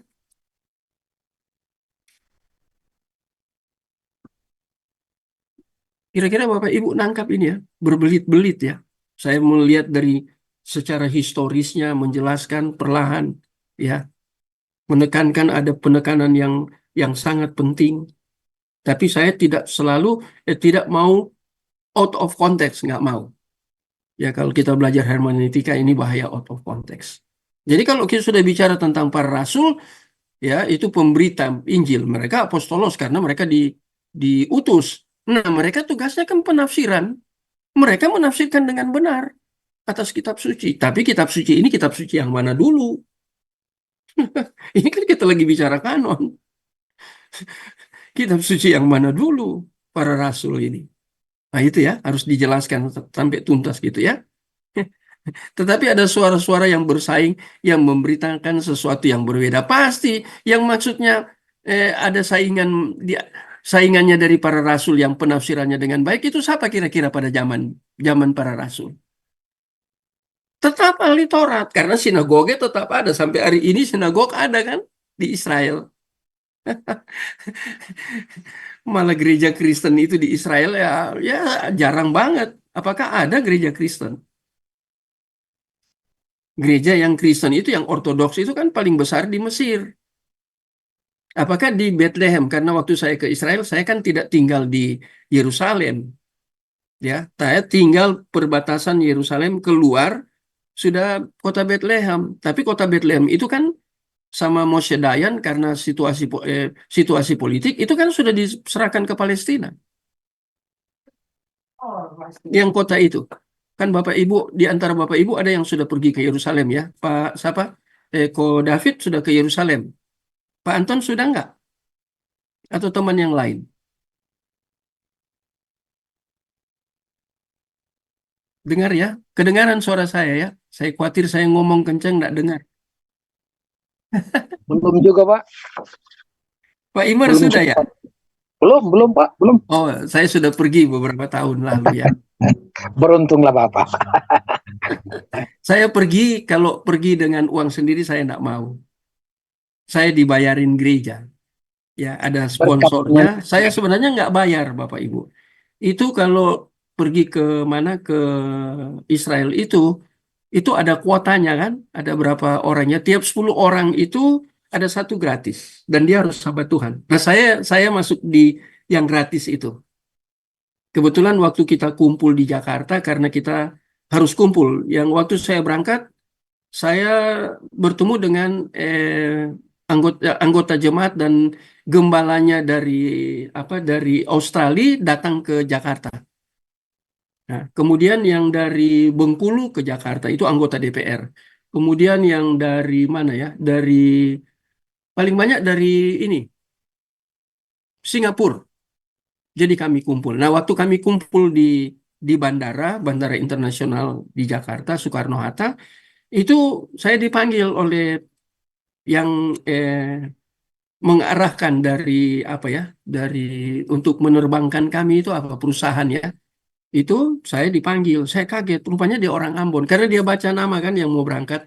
Waktu dia baca, dia ketemu nama saya, kok ada Margaman Putih, ini pasti Ambon, ini ibu ya, ibu muda. Dia panggil, Pak Pendeta bisa datang, saya mau ngomong. Bapak berangkat ini Bapak gratis, karena kita kalau tidak salah ada 2 orang gratis ya. 22 kali waktu saya berangkat. Nah, maksudnya saya mau jelaskan yang ini loh. Ya, ini ini para rasul ya berbeda, ada yang berbeda ya, suara yang bersaing. Suara suara siapa itu? Ahli Taurat. Karena sinagog masih ada. Nah, makanya saya bilang sinagog itu paling banyak di Israel, Yudaisme. Mau bicara tentang Kristen di sana, Kristen apa dulu di sana? Kristen pasti Ortodoks. Saya pergi ke Mesir, baru saya tahu Ortodoks paling besar. Oh, gerejanya besar-besar. Ada saya masuk satu gereja yang besar sekali. Dan itu dalamnya itu, wah itu arsitekturnya sangat tinggi. Itu dari lantainya itu sudah gambar-gambar murid Yesus, gambar perjamuan. Oh, gambarnya indah sekali. Sampai di atapnya, apa? Bukan atap ya, atasnya ini ya. Itu marmer semua itu. Wih. Dan gereja itu gereja terbesar di Mesir. Saya sudah pergi ke gereja sampah di Mesir juga, yang di dekat pasar. Oh, tapi lewat itu ngeri ya. Pasarnya becek, bau. Tapi untuk mencapai itu harus lewat jalan situ. Nah, saya pergi ke gereja sampah itu. Wow, itu menarik juga itu. Itu ada peristiwa sejarah, tapi saya enggak bisa terus ya karena ini ngajar ya. Kalau saya cerita nanti kelamaan ya. Oh, itu apa gerejanya itu apa? Dia kayak itu tribun benar. Mimbarnya di bawah. Oh, itu besar sekali itu. Nah, itu ada peristiwa penganiayaan dulu ya. Itu diancam orang-orang Kristen dari Ortodoks itu mau dibunuh semua. Kemudian mereka berdoa. Itu kan bukit ya. Bukit itu terbelah dua loh. Benar-benar terbelah dua. Itu gereja sampah itu ya. Terpisah dua. Saya pergi ibadah di situ kok. Nah, jadi ini hanya intermezzo. Mau bandingkan ya. Ini ya. Jadi dia ada saingan yang memberitakan sesuatu yang berbeda. Ya namanya ahli Taurat berbeda. Mereka tidak percaya Yesus kok. Walaupun mereka belajar tentang Yesus sebenarnya. Tapi di dalam PL itu kan masih tipe. Sehingga mereka mau mengerti tentang tipe, tentang masalah keselamatan. Umpamanya Kejadian 3 ayat 15, itu kan ada soter di situ, soteriologi. Ya, tentang apa ya, di Kejadian 3 ayat 15, keturunanmu akan meremukan tumitnya, keturunannya akan meremukan, itu kan soter. Tapi itu soter dalam bentuk apa? Tipe, antitipenya nanti di PB. Ultimate-nya, finalnya, penggenapan dari Kejadian 3 ayat 15. Sejak awal dosa masuk sudah muncul. Itu yang protoevangelium, itu bahasa Latin ya, protoevangelium sudah muncul itu. Tapi mereka nggak ngerti nih, ini para ahli Taurat ini. Ya, mereka bersaing. Apalagi sudah ada penafsiran di situ. Ya. Mereka beritakan sesuatu yang berbeda. Dan sulit untuk mencegah suara itu menyebarkan versi-versi Injil mereka sendiri. Paulus merujuk kepada orang-orang ini sebagai rasul-rasul palsu. Oh, lihat Paulus. Saya pernah sampaikan ini ya tentang heresi konsep. Saya punya bahan.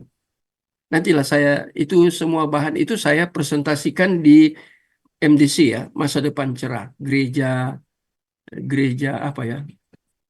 GKPB, Gereja Perjanjian Baru, yang dulu ada pendeta Yeremia Rim yang terkenal yang kemudian meninggal masih muda.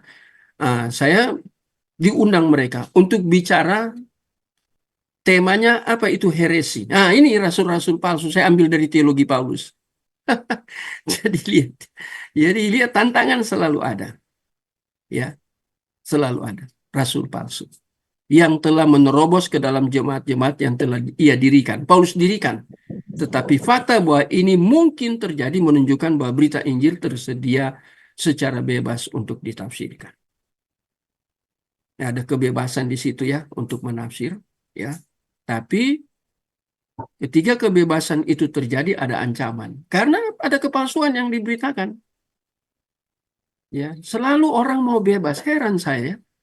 Begitu kita bilang bebas, kita sudah terikat dengan kata bebas itu. Kalau kita baca buku-buku tentang free will itu ya, pelajari mendalami free will itu, begitu kita katakan bebas, kita sudah terikat dengan kebebasan itu. Di mana ada kebebasan? Itu harus pelajari tersendiri ya tentang konsep free will. Ya, ada banyak penafsiran di situ ya. Tapi kita lihat di sini ya. Jadi Paulus melihat kanon sudah selesai. Yang masalahnya itu apa? Interpretasi dari kanon. Khususnya pada zaman Paulus. Interpretasi dari kanon. Itu bermasalah. Oke, kita terus. Nanti saya terlalu lama di sini ya.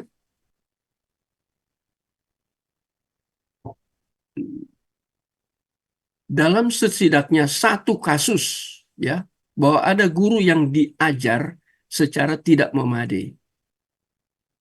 Yang mengajar sebenarnya. Mengajar bukan diajar. Yang dipanggil Apolos. Apolos kan? Yang harus dibawa ke jalan yang benar oleh Priscilla dan Aquila setelah mereka mendengar dia menjelaskan tentang berita keselamatan. Jadi Apolos saja error. Secara tidak tepat. Ketika kita melihat hal ini dalam perspektif sejarah, keterbukaan terhadap proses inilah yang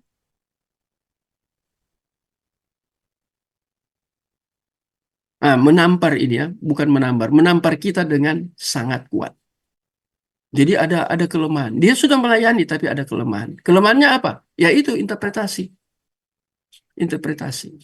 Pada waktu-waktu yang kemudian akan ada mekanisme-mekanisme yang kontrol, yang desentralisasi, yang diletakkan tempatnya untuk mencegah individu-individu seperti Apolos. Jadi harus ada kontrol, mekanismenya. Ini maksudnya, ini mekanisme, ini interpretasi, ya, tentang hermeneutik. Karena prinsip-prinsip hermeneutik harus ditanamkan. Nah, itu sebagai pengontrol dan itu disebut desentralisasi. Ini artinya desentralisasi harus berdasarkan hermeneutik yang baik. Saya paling banyak buku hermeneutik. Ya, apalagi saya senang orang eksegese kan, senang eksegese. Jadi saya banyak sekali bukunya macam-macam penulis ya. Ya. Yang diletakkan di tempat. Letakkan tempatnya untuk mencegah individu seperti Apolos yang tadi kurang lengkap di atas ya. Tetapi ini datangnya lama. Sebab baru gereja muncul sebagai institusi. Ya, sekarang ini proses. Yang diakui secara legal pada abad keberapa? 4. Gereja pada abad keempat. Gereja secara efektif ya dapat mengontrol para pengkhotbahnya. Kan konsili pertama itu konsili apa? Bapak Ibu ingat? Konsili pertama itu abad keempat kan? Itu gereja sudah legal di situ. Walaupun tetap ada pergumulan, tapi abad keempat 325 kan? Nikea. Nah, Lihat itu, mereka berkonsili untuk mengontrol pembicaranya, pengkhotbahnya. Itu abad keempat loh Bapak Ibu. Sekarang ada yang bisa kontrol-kontrol gitu? Nggak ada kan? Apalagi kita di Indonesia. Nggak ada. Konsili itu untuk mengontrol ajaran gereja. Abad keempat itu. Eh? Jadi ajaran gereja datang dari mana? Dari pengkhotbah ini. Ada kontrol. Sekarang kita, halo Bapak, halo, mau tambahkan sesuatu atau mau sampaikan sesuatu? Silakan, Pak Li Satriadi ya. Kalau mau tambahkan sesuatu enggak apa-apa, saya buka ya, terbuka ya. Nah ini ya, lihat ya, legalnya gereja itu abad keempat. Itu sudah konsili ya, abad keempat itu 325 kan sudah masuk abad keempat. Ya, gereja secara efektif mengontrol. Itu maksudnya mengontrol sini, ini lewat konsili. Ya, kalau kita di Indonesia itu disebut sidang sinode kan, saya ingat ya, waktu sidang sinode di Bandung, saya menjadi salah satu, setiap sidang sinode pasti di GKRI, saya pasti menjadi salah satu pembicara. Karena saya kan di bidang pengajaran dan pendidikan. Nah, waktu itu munculnya tentang Alkitab yang nama Allah itu semua dihapus. Wah, itu saya jadi pembicara di bidang itu, di dalam sidang sinode. Karena ada salah satu gereja di Bogor, dengan hamba Tuhan yang jadi gembala, dia coba masukkan itu ke gereja GKRI, di mana saya jadi ketuanya di bidang pengajaran nanti. Oh, saya presentasi. Jadi waktu rapat sinode kita sudah tahu itu, kita buat jadwal untuk siapa-siapa menjadi pembicara, membahas apa saja, termasuk mengcounter tentang gerakan Yahweisme yang mengekstrimkan Yahweh, khususnya dalam Alkitab, semua nama Allah dihapus, diganti dengan Yahweh. Dari PL sampai PB, itu saya lawan. Saya bicara tentang istilah-istilah, gelar-gelar dari Allah di dalam PL, yaitu apa, Elohim, Eloah, Adonai, Adan, ada banyak ya. Nah, saya sampaikan itu di PL karena itu konteks bicara Yahweh. Apalagi kalau dia sudah masuk PB itu diharuskan pakai Yahweh. Nah, itu juga saya bahas. Ya, itu waktu sidang sinode di Bali, di Bali. No.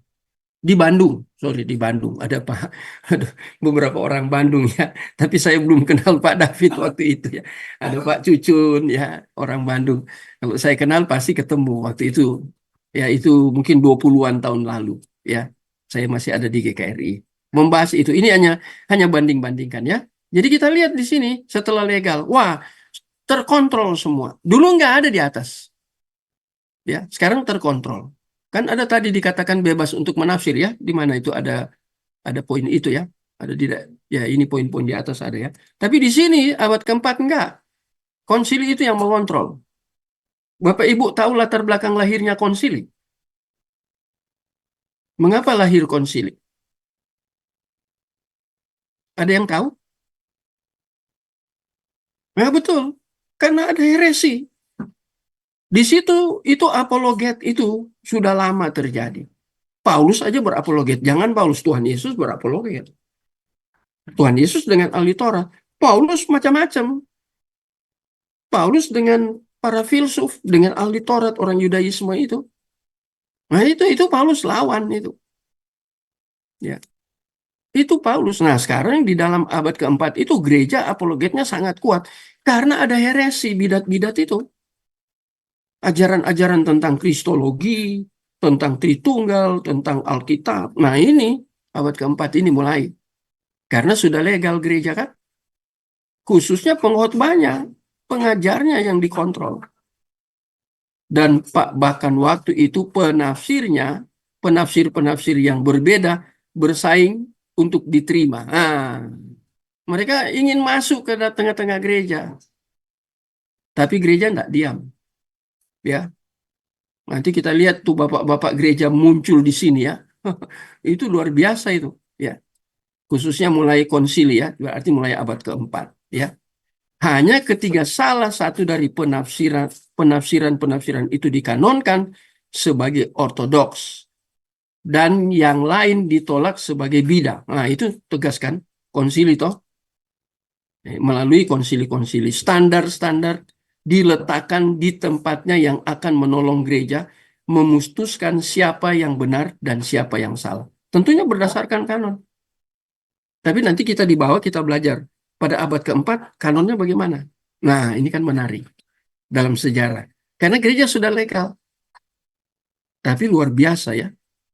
Nah, abad keempat yang jadi pertanyaan, sudah ada Alkitab nggak? Nanti kita belajar di bawah. Nanti kita akan starting itu mulai dari Eusebius, khusus PB ya. Kalau PL kan sudah saya katakan tadi ya. Ini khusus perjanjian baru. Itu bagaimana perannya Eusebius, kemudian siapa Bapak Gereja yang kemudian mengklaim sama seperti Eusebius. Padahal mereka beda wilayah, gereja yang di mana mereka ada berbeda tempatnya. Tapi klaimnya sama. Tapi tantangannya tidak sedikit. Karena masalah kanon. Jadi lihat ya, bidat sudah ditolak. Berani sekali gereja mengecilkan ya, itu apa bidat. Para bidat, khususnya pribadi-pribadi bidat itu, pengajaran pribadi ya. Seperti Arius itu kan, langsung ditolak, ditendang. Gereja sekarang berani kita tolak. Dibilang, nggak bisa. Memangnya hanya kamu yang benar. Kamu hanya menghakimi. Kamu menjadi orang yang merasa dirimu paling pintar. Kalau ada kita mengcounter, mereka counter balik ke kita. Contohnya ada. Siapa? YT. Tahu YT ya? Kemudian siapa? Eras. Wah, Eras mungkin enggak dia langsung, tapi dia pakai kaki tangan untuk kemudian melawan yang harusnya interpretasinya benar. Dilawan. Tapi dia enggak langsung dia pakai kaki tangan. Dia barusan beliau sakit ya, tapi sudah sehat ya. Beliau yang pergi ke NTT sakit ya, jantung itu, masuk rumah sakit, tapi sekarang sudah sehat. Ya. Jadi kita lihat di sini ya, kanon itu penting sekali, menjadi dasar untuk membangun kebenaran yang absolut. Dan kita lihat dalam sejarah, itu di dalam sejarah, memang kalau kebenaran itu, kalau kita mau strict ya tentang masalah kebenaran, itu tidak mudah. Tantangannya besar, pergumulannya banyak. Ada harga yang harus kita bayar. Nah ini contohnya kan, terjadi dalam sejarah. Ini abad-abad keempat sudah ramai seperti ini. Ya, sekarang wah damai, damai. Gereja harus oikumene, Katolik, kembali ke Katolik. Saya ngajar oikumene kok. Saya mengajar tentang doa Yesus supaya menjadi satu, kata satu itu ya. Itu dalam Yohanes tentang gereja menjadi satu, itu kan oikumene. Satu bagaimana maksudnya Yesus? Jangan dulu ditafsirkan sembarangan loh. Lantas kita mau menyatu dengan para bidat yang bangun gereja, begitu. Oh ya, jadi satu ya. Karena Tuhan Yesus lihat di Yohanes pasal 17 itu ayat yang keberapa itu. Supaya gereja menjadi satu. Itu dasar ayat firman Tuhannya. Jadi satu dengan yang oneness gitu. Ya, yang di Indonesia sudah tumbuh gitulah. Kemudian satu juga dengan yang konservatif itu. Konservatif bukan ya. Progresif. Kita mau nyatu sama mereka. Karena dasarnya itu Yohanes 17. Seperti itu kah? Satu dalam pengertian apa maksudnya? Itu harus dipahami, jangan cuma lihat itu ditafsirkan secara harafiah. Pokoknya jadi satu, itu namanya Katolik. Itu namanya itu namanya universal. Loh, jangan dulu. Nanti tabrakan dengan bagian lain dari ayat firman Tuhan. Padahal firman Tuhan tidak boleh antara satu dengan yang lain kontradiksi. Bahaya loh. Ya. Dasarnya semua penafsiran dari kanon. Dan kanon terjadi dalam sejarah. Nah, ini abad keempat ini. Gereja tegas. Ya, gereja tegas. Ya, kadang kita terlalu banyak kompromi dalam gereja ya. Saya teruskan ya.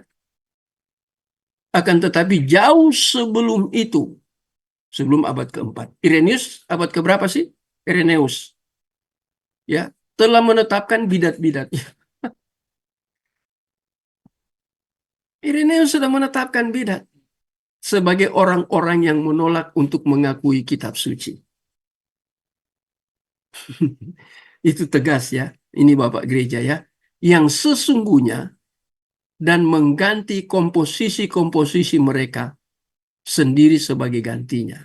Nah ini, biasanya di dalam suatu kemelut Tuhan munculkan tokoh-tokoh tertentu, mungkin dia hanya satu orang, seperti Irenaeus menghadapi situasi zaman yang penuh dengan pergumulan, apalagi terkait dengan kitab suci yang dikanonkan. Irenaeus bisa mendeteksi siapa bidah pada zaman dia. Dia langsung menolak. Ini kan ketegasan. Zaman kita ini di era postmodern terlalu banyak kompromistis. Ya, yang penting kita satu, kita damai, shalom, shalom. Shalomnya apa? Tunggu dulu. You ngerti shalom nggak? Kata shalom itu. Ya. Apakah ada unsur kompromi di kata shalom? Mengerti dulu istilah shalom. Kan semua bicara shalom sekarang di gereja. Ngerti nggak shalom itu? Baca bukunya Cornelius Plantinga. Cornelius Plantinga itu berbicara tentang manusia kehilangan shalom. Itu bagus sekali. Saya udah baca. Ada itu bentuk fisik ya, karena terbitan Momentum. Apa itu shalom sih?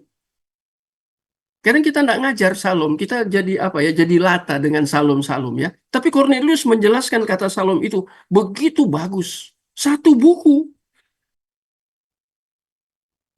Wah, itu luar biasa itu. Cornelius Plantinga. Dia menjelaskan tentang apa itu salom. Ya, nah ini saya perluas di sini ya. Mengakui kitab suci. Nah, ini begitu Tuhan munculkan orang yang tegas. Kita butuh orang yang seperti ini. Zaman ini butuh. Ya, tetapi cukup aneh, ia tidak pernah berusaha untuk mendefinisikan. Ini dia belum berusaha mendefinisikan kitab-kitab yang mana yang termasuk dalam Alkitab, yang kanon ini maksudnya ya, dan yang mana yang tidak. Nah, Irenaeus belum sampai ke situ. Semua kan berproses ya. Tapi Irenaeus sudah mengerti tentang bidah. Artinya dia punya standar. Standar tentang apa sekarang?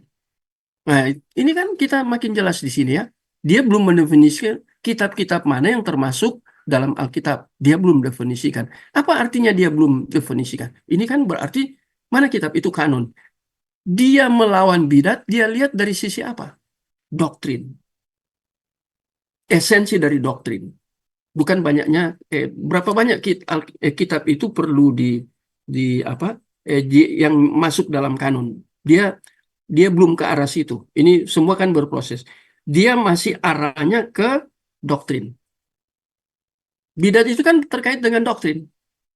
Nah, dia masih di situ. Ya, ia mengakui bahwa ada dua perjanjian. Ya, lihat ini ya, dua perjanjian dan mungkin menyamakannya yang lebih lama dengan kitab suci Ibrani. Nah, kitab suci Ibrani maksudnya apa? Ini perjanjian lama, Taurat itu. Tetapi ia lalai memberikan daftar kitab suci. Ini urutannya itu, dia tidak sampai di situ. Tapi lihat ya, seperti Irenaeus belum sampai ke situ, dia bisa deteksi itu bidah. Kita sekarang zaman kita, Alkitab sudah lengkap. Mau deteksi bidah sebenarnya gampang. Tapi kenapa kita tidak lakukan sih? Kadang saya gemas kepada kelompok tertentu ya, yang main open-open saja terbuka. Kita harus terima ini, terima ini. Tapi ketika di kelompok tertentu itu ada kelemahan, itu tidak dibahas kelemahannya. Terima kasih. Ya, tidak dibahas kelemahannya. Saya mau beri contoh ya. Tapi ingat, kita belajar ya. Jangan kita main sembarang serang orang. Kita harus wise ya. Kalau kita dapat pembelajaran, kemudian pembelajaran itu open, terbuka, di ruang belajar seperti ini, ketika kita keluar, kita juga harus berbicara secara wise. Jangan main serang-serang saja. Itu maksud saya. Umpamanya saya beri contoh. Memangnya kita sama dengan Roma Katolik. Maksudnya apa? Ada bagian tertentu yang kita tidak bisa terima. Umpamanya berdoa kepada Bunda Maria. Kita kan berdoa dalam nama Yesus. Apa muatan teologis? Mengapa pakai dalam nama Yesus? Tidak berdoa ke. Sekarang, apakah orang Katolik pakai dalam nama Bunda Maria? Tidak juga. Tapi mengapa kalau berdoa pergi ke tempat di mana ada patung Bunda Maria? Apa dasar teologisnya pergi ke situ? Ada yang membahas itu nggak? Yang saya tahu ada Pak Deki membahas itu. Mungkin hanya Pak Deki kah? Atau ada Pak Esra bahas itu? MYM bahas itu. Tapi ada kelompok tertentu Kristen yang terbuka terhadap itu. Tapi waktu terbuka tidak jelaskan mengapa harus terbuka terhadap itu. Mana dasar biblikalnya? Mana dasar teologis? Sebenarnya buatlah satu makalah gitu loh. Atau buatlah satu seminar khusus tentang itu. Iya kan? Kemudian tentang santo-santo orang kudus. Yang dimaksud dengan orang kudus harus dibahas. Maksudnya itu santo itu apa? Santi itu maksudnya apa? Juga umpamanya masalah kepausan. Mengapa antara gereja di dalam gereja timur itu sistem keuskupan, jadi bukan tunggal. Kalau di Roma Katolik tunggal, padahal ini gereja-gereja yang disebut gereja purba. Mengapa di Kristen walaupun ini bukan gereja purba, maksudnya Kristen di sini bukan Katolik atau Ortodoks, tapi Kristen setelah abad pertengahan, Protestan lah taruh. Kemudian yang Injili muncul di situ ya. Nah, mengapa tidak berbeda? Lebih tegas. Padahal Kristen yang disebut ini muncul di Eropa, di Barat. Kan kadang orang mengkaji kami yang paling benar karena kami muncul di pusatnya kekristenan awal. Nah, yang saya mau tanya, sekarang kekristenan itu sampai ke Eropa, kemudian dari situ dalam sejarah muncul RK ini karena tadi diaspora yang saya katakan itu, orang pergi kemana-mana, kemudian berita Injil pergi kemana-mana, kemudian ada church planting di situ, kemudian terjadi dari church planting, penanaman gereja, kemudian dari church growth. Itu di Barat kan menjadi besar sekali. Tapi kemudian muncul di Barat, ada yang reformasi mulai dari Luther. Loh apa salahnya? Hanya berbeda masalah time, masalah waktu.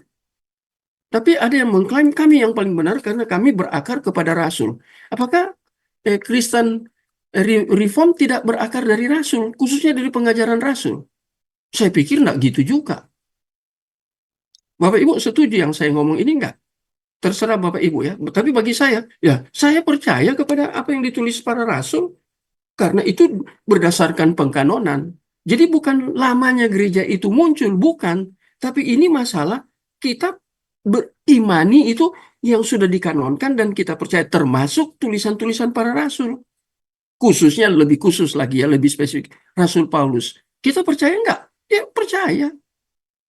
Kita merasa kita diwarisi, pemahaman kita diwariskan oleh doktrin-doktrin yang dibangun oleh para rasul setelah Yesus.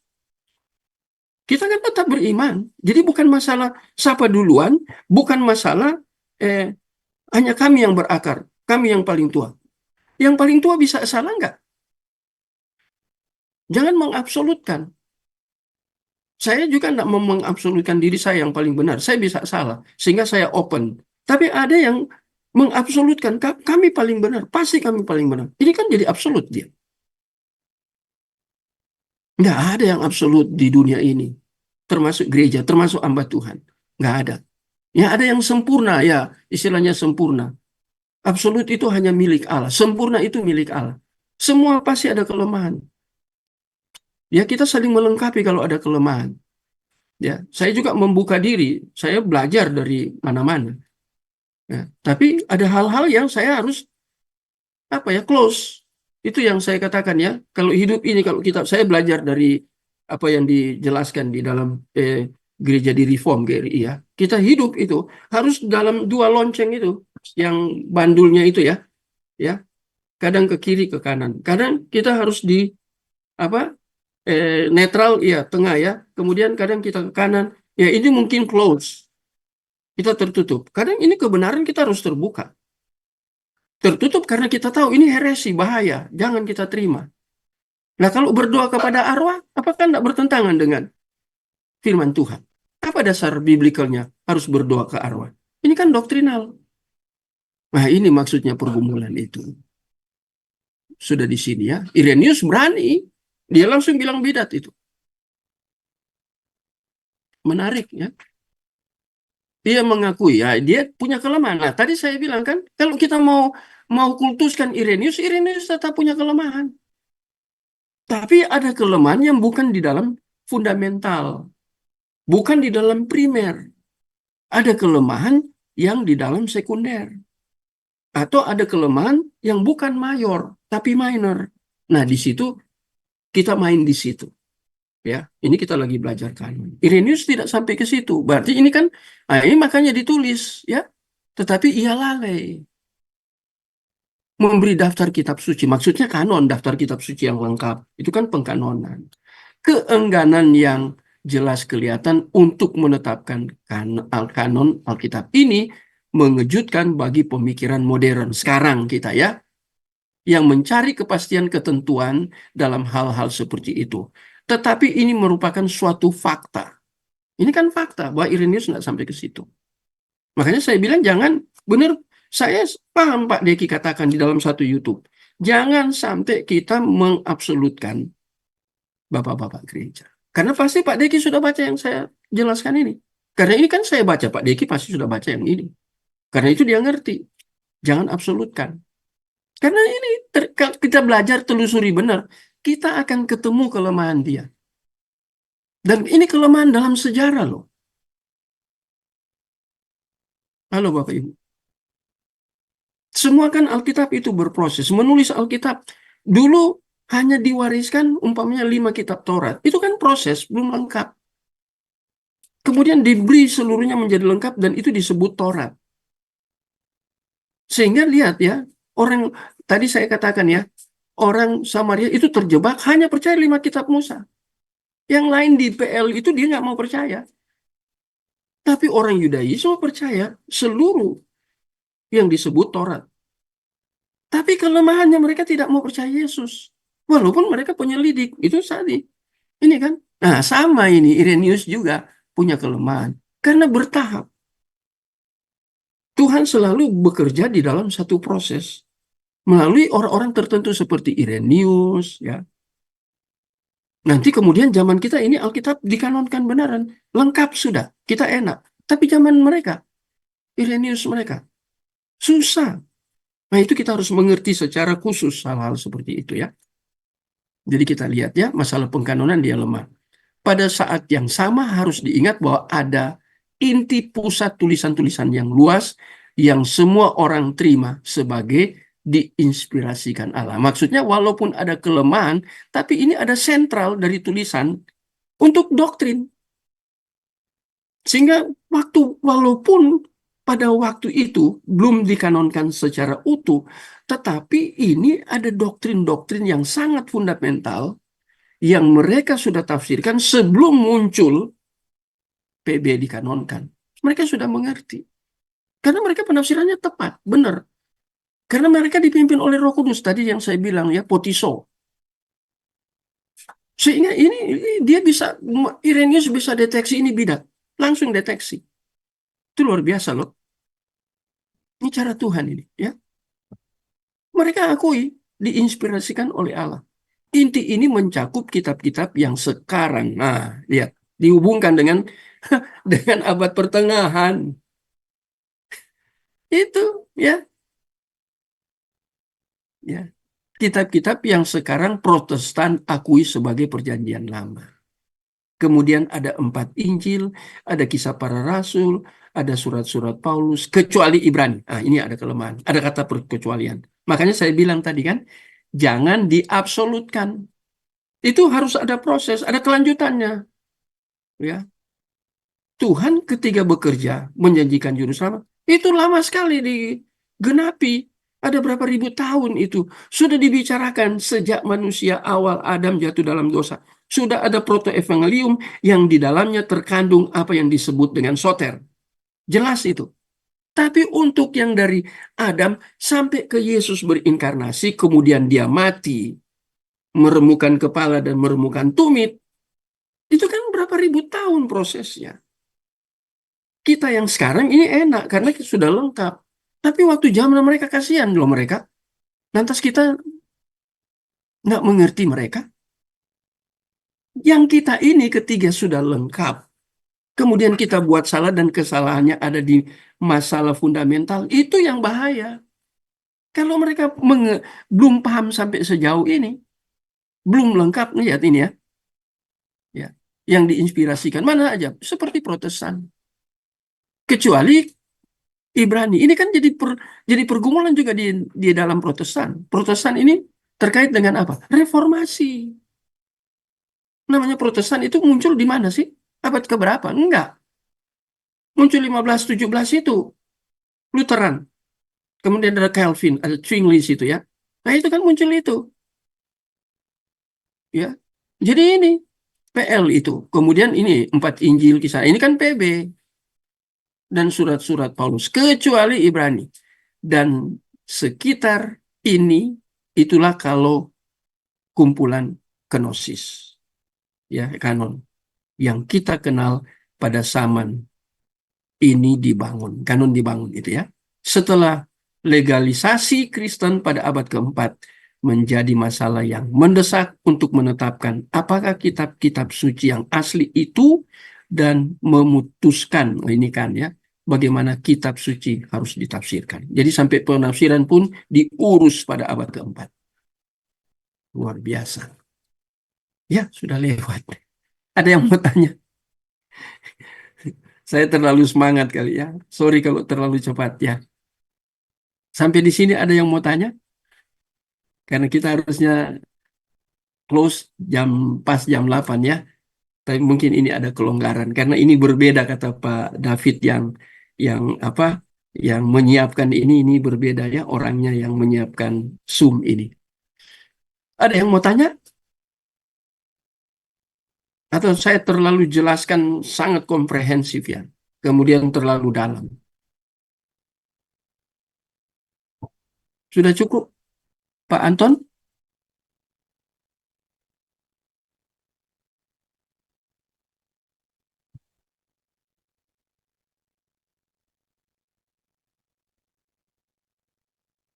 Oh iya, iya betul. Nanti di bawah ada itu Pak Anton. Di bawah ada. Nanti saya jelaskan itu ya, apa itu karikma. Ya itu menarik. Ya nanti di bawah aja. Jadi kita bertahap ya. Kalau loncat ke situ nanti saya tunjukkan yang di bawah. Nanti di bawah masih banyak yang di bawah ya. Ini ada 72. Ini nanti kembali ke serial lagi ya. Ya, ini menarik. Ya, Basilius Agunga ini ya dari Kaisaria tahun 370 ya. Abad keempat juga nanti kita belajar yang ini ya. Kemudian lihat abad awal kelima. Jadi kita belajar tentang pengkanonan ini per abad. Ini yang menjadi hal ini jadi sulit. Ya, kalau Bapak Ibu tidak menjadi pembelajar yang militan yang saya katakan ini, Bapak tidak tertarik ini. Ini sejarah. Tapi saya menyiapkan ini, saya sangat tertarik ini supaya menunjukkan bahwa pengkanonan dari Alkitab itu tidak seperti membalik telapak tangan. Itu ada proses, ada pergumulan tertentu. Ya.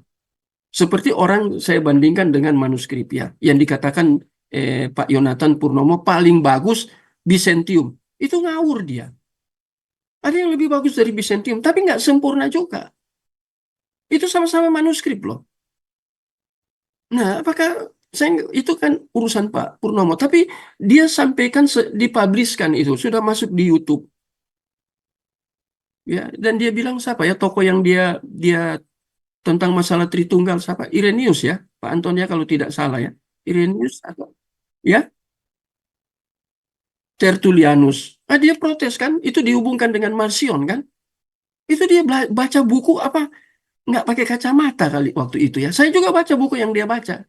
Karena buku itu sudah ada. Itu dia salah baca buku. Nah ini kan Kadang gitu, kita jangan ekstrimkan sesuatu, mengklaim itu, kita belum lihat yang lain. Dan kita merasa itu yang paling benar. Belum tentu. Nanti kita lihat, ini kan Tuhan bekerja secara proses. Itu key-nya proses ya. Nanti kita lihat tuh pergumulan para bapak-bapak gereja tentang pengkanonan. Makanya kan kita bertahap. Itu pergumulan besar itu. Jangan seperti kita, kanon sudah lengkap. Beda. Ini saya mau menunjukkan mengapa sejarah pengkanon. Supaya Bapak Ibu menghargai kitab yang kanon itu benar-benar menghargai. Karena untuk sampai ke pengkanonan itu pergumulan sangat besar. Itu pergumulan yang sangat serius. Mereka mengurus itu abad-abad awal itu mereka mengurus sampai kepada masalah hermeneutik penafsiran. Itu mereka urus. Mengapa mereka urus? Ada latar belakangnya. Kenapa? Karena ada bidat muncul. Namanya setan. Dia pasti kebenaran itu dimunculkan, setan kerja. Setan tidak akan diam, tidak akan berhenti dia. Dia munculkan para bidat, tokoh tertentu untuk kemudian melawan kebenaran yang absolut. Ya, jadi hati-hati ya. Nah, kita ya mudah-mudahan ini sampai ke kritik teks. Kalau saya bisa dalam ini kita pertemuan keberapa lah? Ketiga lagi 3 kali ya. Saya juga akan berikan kritik teks. Word study dulu baru kritik. Kalau word study gampang sih. Yang sulit kan kritik teks itu. Ya, tapi materinya ada, bahannya ada. Ya. Oke, tapi saya ngomong terus kasihan waktu jam jam 8 lebih. Oke, kita akan tutup dalam doa saja ya. Saya minta siapa? Ini Pak Kiting ya. Lis Satriadi Kiting. Ada Pak? Bapak atau Ibu? Silakan tolong tutup dalam doa.